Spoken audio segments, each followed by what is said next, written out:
Alors, Adrien, tu travailles au laboratoire IM2NP, c'est bien ça? C'est ça.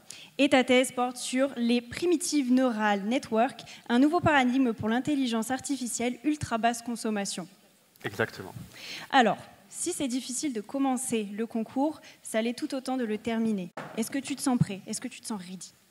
Bien sûr. 180 secondes, on n'oublie pas une de plus. Okay. Quand tu te sens prêt, un signe de la main et c'est à toi. Merci.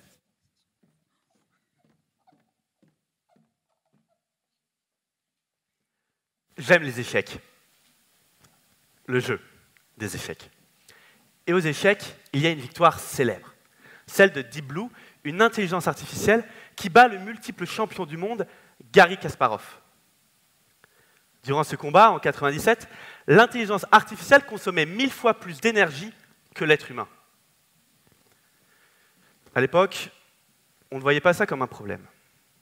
Mais aujourd'hui, avec la multiplication inévitable des IA, les ressources qui diminuent, la seule chose qui est réellement mise en échec, c'est notre planète. C'est là qu'intervient ma thèse. Réaliser une nouvelle génération d'intelligence artificielle, moins consommatrice en énergie, mais tout aussi performante. Comment?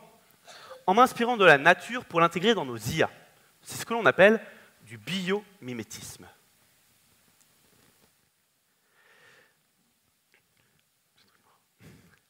Pour cela, prenons le cas de la détection sonore. Ce qui nous rend supérieurs par rapport à une intelligence artificielle, ce sont nos oreilles.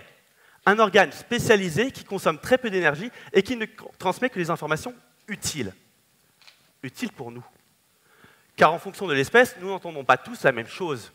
Une chauve-souris n'entend que les ultrasons, tandis qu'ils sont inutiles pour l'être humain. Un choix qui s'est fait au cours d'une évolution naturelle. J'ai donc, avec l'objectif de consommer moins d'énergie, construit une intelligence artificielle qui ne capte que les informations utiles pour son cas d'usage. Mais la nature fait encore mieux. Alors je suis allé plus loin. En plus de sa capacité à filtrer, l'oreille peut aussi se concentrer sur une information choisie. Dans les tribunes d'un stade, lorsque vous parlez à quelqu'un, votre cerveau va atténuer les sons qui le gênent, comme le bruit, pour se concentrer sur la voix de votre interlocuteur. Eh bien, c'est aussi cela que je cherche à développer dans ma thèse.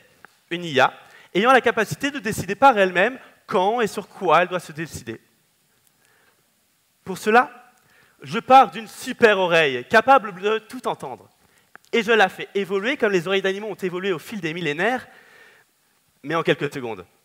Elle va devenir très sensible à certains sons, très efficace, énergétiquement parlant, et elle aura, en plus, la capacité de se concentrer sur des informations spécifiques. Aujourd'hui, nous parlons de détection sonore.